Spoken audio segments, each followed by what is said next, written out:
Saludos, Nayarit. Espero que te encuentres excelentemente bien. Hoy, aquí en Polaca y algo más, está Andrea Navarro. Ella es una mujer joven con ideas e ideales.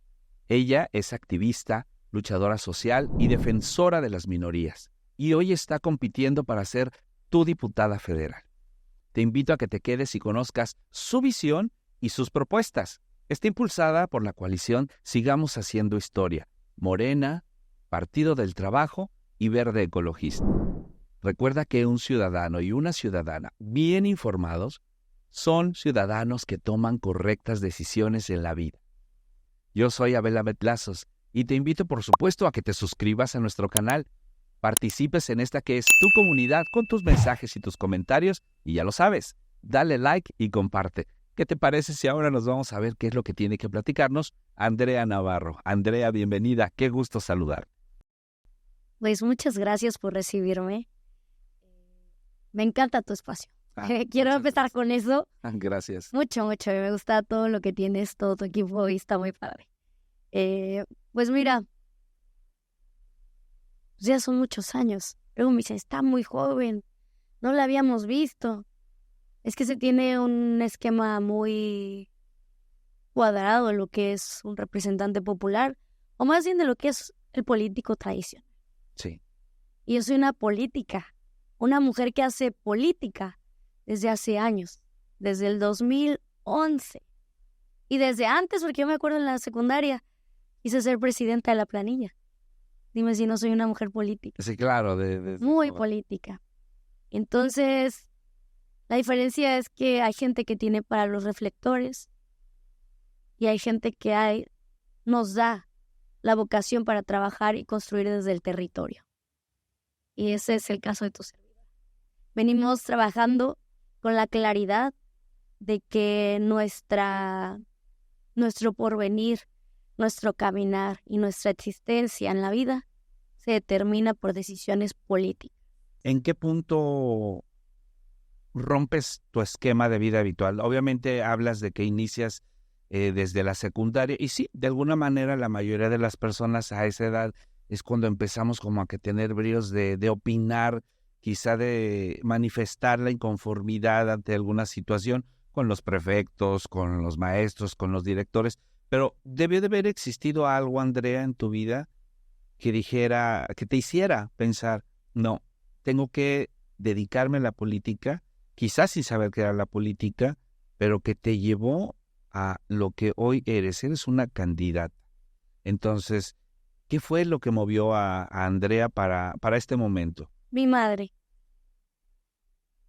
Mi mamá, que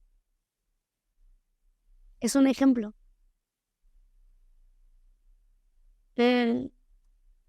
Recuerdo cuando estaba en la primaria que hablaba mucho conmigo.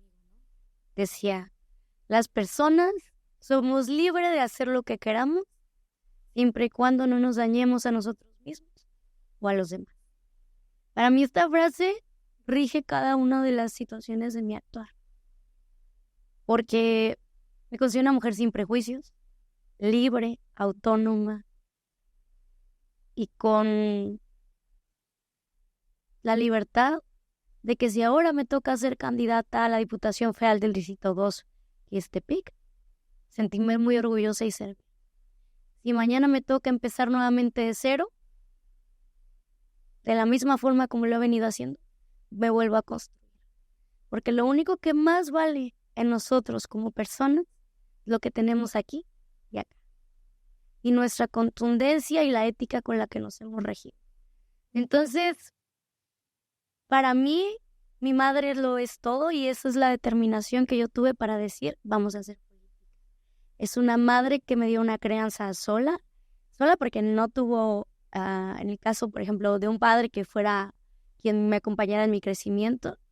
Para mí eso es la realidad de muchas mujeres en este país. Hay que luchar porque albergue la justicia y la responsabilidad en materia cultural que si uno adquiere un compromiso para procrear, hay que hacerse responsables. Que cuando estaba en la primaria, mi madre me dijo una vez que no tienen que andar regresando a tus compañeros si no llevan el uniforme. Los niños tienen que llegar a la escuela, porque si no están en la escuela, ¿con quién los van a dejar? y es un derecho la educación, y no porque no se lleve uniforme, no deben de entrar. Y yo me acuerdo que le dije al maestro, eso lo tengo bien claro. Y yo creo que son momentos de nuestra infancia lo que nos van determinando. Ahí empezaste a meterte, dicho coloquialmente, de grillera. Ándale, así es. Porque decía, no, ¿por qué lo van a regresar? ¿Qué pasa después, Andrea? ¿En qué momento empieza tu activismo social, esa lucha de derechos? Mira, yo estudié la preparatoria del Cebetis número 100, una preparatoria rural, y yo creo que es la preparatoria en Puga, Francisco y Madero. Ahí porque yo aprendí, si tú querías entrar a clase, y ahí hubo un maestro que me enseñó que todos los días había que leer. Todos los días iba a la biblioteca de la Universidad Autónoma de Nayarit, desde entonces. Y yo ahorita voy a la universidad, entro a la biblioteca, yo conozco a los que trabajan en la biblioteca, que se me hizo un hábito. Entonces yo creo que las decisiones las podemos tomar para bien o para mal. Entonces yo creo que esa preparatoria rural me marcó para ir yo decidiendo lo que mejor me convenía para la vida. Eso fue otro punto crucial de mi vida. Y bueno, conocer a Andrés Manuel. Andrés Manuel, que es mi referente político. Cuando yo escucho, decía el presidente, que tenemos que combatir la corrupción, de ahí se me abrió mi panorama. Y cuando el papá de un gran amigo mío me empieza a hablar de la izquierda, de la historia, dije, yo quiero saber de esto. Entonces me comienzo a formar y empiezo a percibir el mundo de otra manera, con este anhelo y con esta garra para enfrentar lo que se tenga que enfrentar por buscar la justicia. ¿Cómo defines tú, Andrea, justamente esa palabra que acabas de decir, justicia, para que la gente nos entienda? A veces, como personas, podemos manifestar que estamos en contra de alguna situación. Yo creo que el pueblo de México está en contra de la corrupción, en contra de los abusos del poder. Pero ¿cómo definís tú, o en ese momento quizá, cómo comprendiste la palabra, la lucha por la justicia? Bueno, de entrada, para mí creo que la justicia va siempre conectada a los derechos humanos, ¿no? ¿Y qué es esto? Que la gente pueda tener la posibilidad de elegir si quiere algo o no. Si hablamos de educación, que la gente tenga la alternativa para decidir si quiere o no estudiar. Y que lo haga esta decisión de acuerdo a un proceso y muy consciente y muy de acuerdo a los derechos que están en el entorno también. Claro, y al momento. Porque a lo mejor si tienes la posibilidad de estudiar, pero también a lo mejor estás en edad de ser estudiante, que bueno, siempre podemos estudiar, en edad escolar, pero resulta que eres una adolescente de 17 años, quieres seguir estudiando la preparatoria, concluirla, pero te das cuenta que quieres estudiar, pero tienes también que trabajar, y luego que llegas a tu casa y no hay agua, que llegas a tu casa y no hay luz. Entonces, esto pues te da, al final, aunque tú tengas la oportunidad de estudiar, pero tienes otros tantos temas atrás que no te permiten decidirte por estudiar. Entonces, es que la gente sea garante de derechos.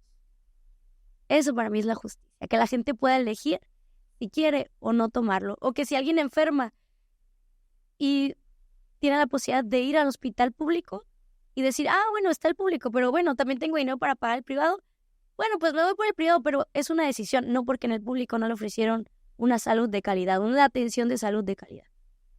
En estos momentos que ya estás enrolada en un tema de campaña, obviamente el activismo dista mucho de un proceso de campaña. ¿Cuál ha sido la principal diferencia que tú has visto en eso? Porque, insisto, defender derechos, participar en marchas, en meeting, en manifestaciones o tomar posturas es una circunstancia más social, pero un tema de campaña ya nos habla de una convicción de ideologías y además de propuestas, porque al final del día la ciudadanía lo que busca es conocer, que es lo que estamos haciendo en este momento, conocer un poco de Andrea, pero también conocer sus propuestas. ¿Cuál es la diferencia en esas dos actividades? Te veo muy serena, te veo muy en la convicción de tu proyecto político, el del por qué estás en Morena, me queda claro, al final del día, lo que es el proceso político de la izquierda y es la defensa de los derechos igualitarios, ¿no? O lo que hoy día se les conoce como derechos sociales. Pero ahora tú platícanos a todos, ¿cuál es esa diferencia, esos dos polos entre el activismo y ahorita una campaña? ¿Tú cómo te sientes ahí? Yo creo que son las condiciones muy diferentes, ¿no? Justo ayer lo hablaba con una amiga a quien amo. Hablábamos de que los procesos electorales o dentro de de los partidos electorales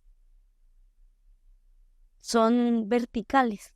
Y en la parte del activismo social son horizontales. Llega a consensos, que para mí ese es el ideal. A eso tenemos que abonarle, en que en la vida política electoral, en la vida gubernamental institucional, se pueden llevar a cabo más consensos, que justo es lo que le debe de apostar un representante. A representar, claro. Así es. Es una construcción que poco a poco vamos a hacer. Yo creo que es un tanto voraz aún el sistema, la forma como está establecida. De entrada, mira, apenas nos están dejando que llegue la primera mujer presidenta de este país. No nos están dejando. Se construye la posibilidad entre mujeres que hemos luchado, ¿no? Entonces yo creo que ese es un tema muy importante. La verticalidad, la forma tan rígida y además cómo está vista la política desde una perspectiva más masculinizada, ¿no? Que a veces no cabe esta ternura porque se toma que es tontería, ¿no? Que no cabe esta sensibilidad porque, está soñando, así no es la política. No, la política debe de también poderse narrar desde el amor, con la calma, y que las mujeres podamos pensar como mujeres y transcribir este pensamiento y vivencia de mujer en política pública, donde seamos tomados en cuenta tanto hombres como mujeres y que podamos alcanzar la posibilidad de llegar con esta justicia a esas personas que somos más de la mitad de la población en este país, que somos las mujeres. ¿Tu trabajo lo consideras y lo enfocas para todos o sí sientes que debes de tener un deber cargado hacia la defensa de los derechos de las mujeres? Mira, yo creo que cuando se gobierna para todas y para todos y para la tierra. Se gobierna para cuidar el agua, para cuidar las plantas, para cuidar el cielo. Se gobierna para los niños, para las niñas, para los adolescentes, para las juventudes, para las madres, para los padres, para los hombres, para las mujeres, para los abuelos, para los adultos mayores, para las personas con discapacidad, para las personas de la diversidad sexual. Así se gobierna. Un mundo donde quepan todos los mundos. Y yo creo que eso le vamos a apostar. Ahora bien, ¿tú cómo ves esa circunstancia en la cual obviamente Andrea solo va a ser una en el Congreso en caso de que tú llegases a ser diputada federal? No se sabe al final del día si en esta ocasión volverá a tenerse un Congreso con mayoría, pero digamos un escenario. No eres de la mayoría. ¿Cómo verías tú o cuál sería tu lucha para buscar ese ideal ante un grupo distinto de pensamientos o quizá de ideologías políticas a la tuya? El respeto. El respeto es el eje transversal y horizontal de todo lo que debe regir a la política pública y a las decisiones políticas que rigen esto. Ya lo dijo el presidente, ¿no? Aunque dicen que estamos polarizando el país, yo creo que solo hay de dos. Los que están inconformes por esas transformaciones sociales, políticas y económicas que son más justas, estaban muy contentos con tantos lujos y excesos, son los conservadores, o las personas que son la mayoría en este país, que están felices porque tenemos 35 millones de hogares en este país y más de 31 millones de hogares ahora reciben un programa social. Entonces yo creo que es eso, pensar en trabajar para las mayorías y que no quepa duda que tenemos que transformar. Eso va. No hay otra forma de construir la política si no es justa y si no es, yo lo digo muy importante, vamos a legislar con la máxima de que para que haya desarrollo, que sea válido este desarrollo, debe de existir la prosperidad, el bienestar y la dignidad entre las y los mexicanos. Y sí, a lo mejor voy a ser una sola legisladora que represente a este distrito. Pero ¿quién no dice que las transformaciones más grandes se hacen a partir de lo que está estipulado en nuestras leyes? Tenemos un artículo muy importante que es el primero constitucional. Hay que buscar lo que más convenga a la persona, porque ahora las personas están en el centro de todo. Quien no lo entienda es porque no le queda claro hacia dónde vamos, ¿no? Y por quién vamos y con quién vamos. Como dice el presidente, con el pueblo todo, sin el pueblo nada, por el bien de todos y de todas, primero los pobres. Andrea, obviamente no todo siempre es claro y tampoco no todo siempre es oscuro. Uh-huh. ¿Cómo ves en este momento, desde una perspectiva objetiva, la realidad del país? Creo que vamos bien. Tenemos el ejemplo de Nayarit. Ahorita lo comentaba también con otra amiga. Tengo desde las 7 ya en reunión. Y yo le comentaba que no hay forma más clara de ver cómo se lleva el desarrollo que con la obra pública, ¿no? Nayarit, una obra que tenía más de 10 años parada, que es la carretera que nos lleva de Compostela a Puerto Vallarta. Ahí está. Ahí la tenemos. Es una obra que después de que llegas a Compostela, al entronque, a Puerto Vallarta, es 1 hora y media más o menos. O sea, sabes lo que significa en conectividad, ¿no? En la vida de los camineros, de las camineras. Tú vas y pasabas por la obra, o alcanzabas a ver de lejecitos. Hay una vida que no alcanzamos a nosotros a entender que sucede en la construcción, en la obra pública, en las grandes obras, en las obras majestuosas de este gobierno, ¿no?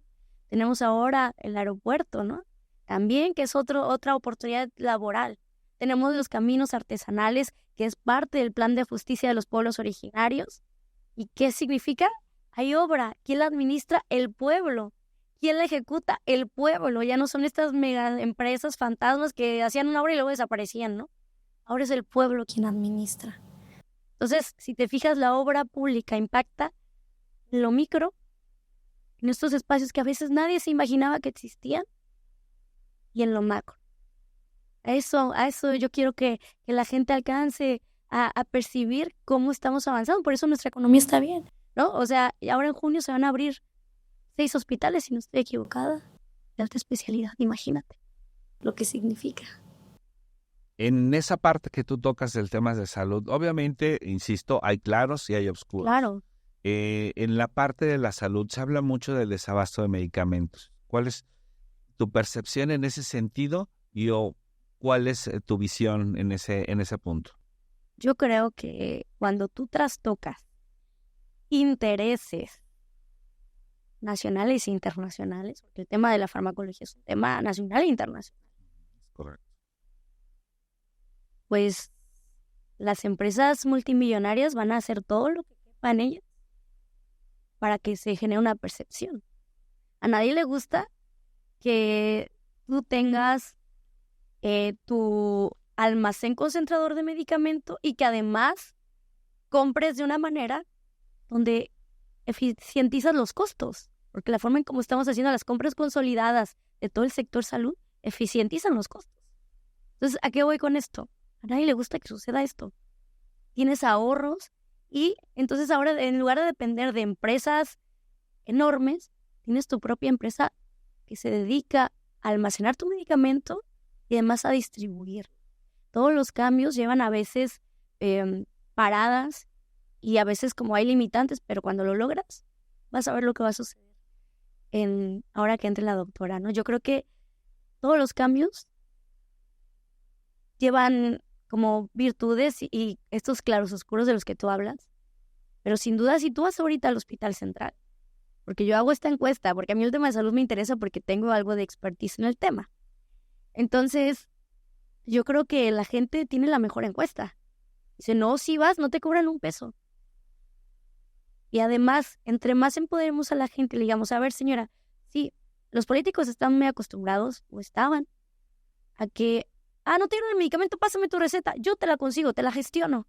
Uh-huh. Y a veces esos mismos que te estaban diciendo eso, eran diputados federales, diputados locales, que no se trata que parte de la labor de un diputado o diputada es iniciar procesos de fiscalización cuando se entera que en un lugar no hay eso, porque ellos son los que aprueban el presupuesto, somos los que nos va a tocar aprobar el presupuesto.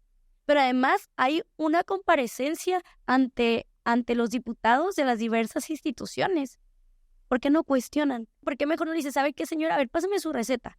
Véngase, la subo a mi carro y véngase, porque vamos a ver. ¿No la tienes hospital? Bueno, fíjate cómo se la vas a conseguir ahorita, porque es tu responsabilidad, porque hay un principio en salud. No puedes dejar sin resolverle al paciente, al enfermo. Entonces, yo creo que también tenemos que profundizar cuál es la labor del representante popular. No es resolver de uno en uno. A nosotros nos eligen para resolver en política pública, para estar sujeto a la revisión, para que a la gente le vaya bien y que no tengamos que ir en uno. Para que no sea una receta la que tengan que estar surtiendo, sino que todos los que vayan tengan una receta surtida, ¿no? Claro. Andrea, ahora vamos ya a la parte de tu campaña. ¿Cuáles son tus propuestas? ¿Por qué la gente, qué es lo que la gente debe de escuchar de Andrea como sus propuestas de campaña? Mira, yo creo que nuestras propuestas son propuestas maravillosas y humanas. Y ambientales. En materia de salud, por ejemplo, a mí me alegra mucho porque estamos pensando que la salud tiene que estar garantizada como lo hemos venido haciendo todo en este constructo de proyecto de nación, casa por casa. La salud tenemos que ir a ver a personas que tienen a lo mejor 10 años con diabetes y no se han enterado. Por eso de ahí derivan otras enfermedades como la hipertensión, la insuficiencia renal. Tenemos que apostarle a la prevención. Pues quiero decirle a la gente que la salud va a tener este factor importante, que es el programa de casa por casa, ir a buscar a las personas para que a veces hay gente que no se tiene el hábito, ¿no?, de ir al médico, o además hay tantas carencias que ni siquiera es la mayor preocupación. A lo mejor la primera preocupación es levantarse y ver qué va a comer la gente, porque hay mucha desigualdad aún. Entonces, la salud tiene que llegar casa por casa. Eso. Tenemos también un programa, es 40 por 1000.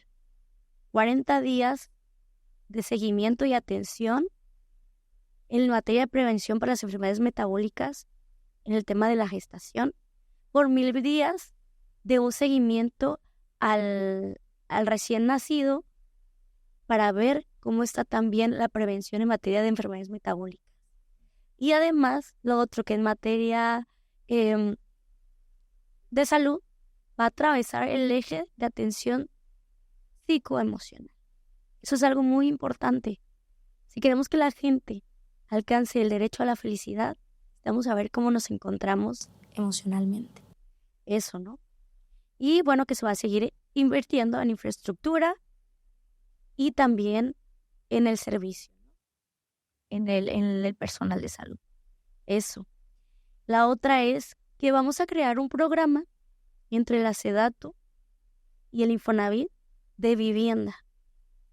En este país hace falta que la gente tenga derecho garantizado a la vivienda. Entonces, se va a crear este programa donde las personas se inscriben, se va a entregar la vivienda y durante 10 años se va a pagar mediante un esquema de renta. Imagínate qué bonito.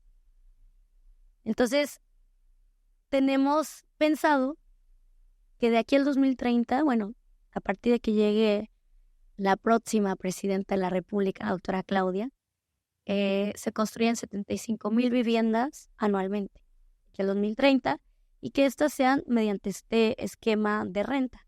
Que esta renta no va a pasar al 30% equivalente al salario que la persona percibe.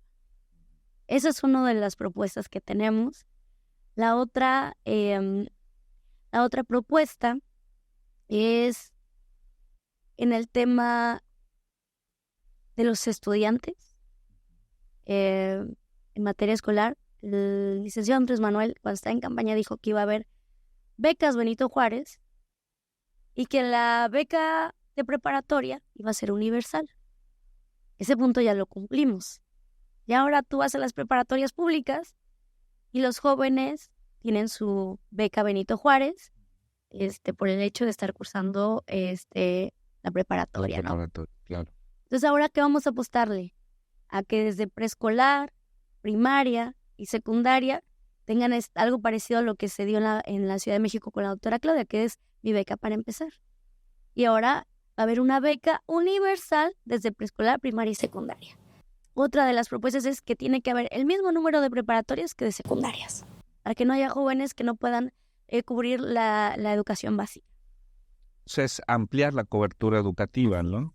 Ampliarla de alguna manera. ¿Cuál es la siguiente propuesta? Mira, yo, antes de pasar a la siguiente propuesta, me gustaría decirle a la gente, para poder plantearles un poco de lo que yo tengo más focalizado para Tepic.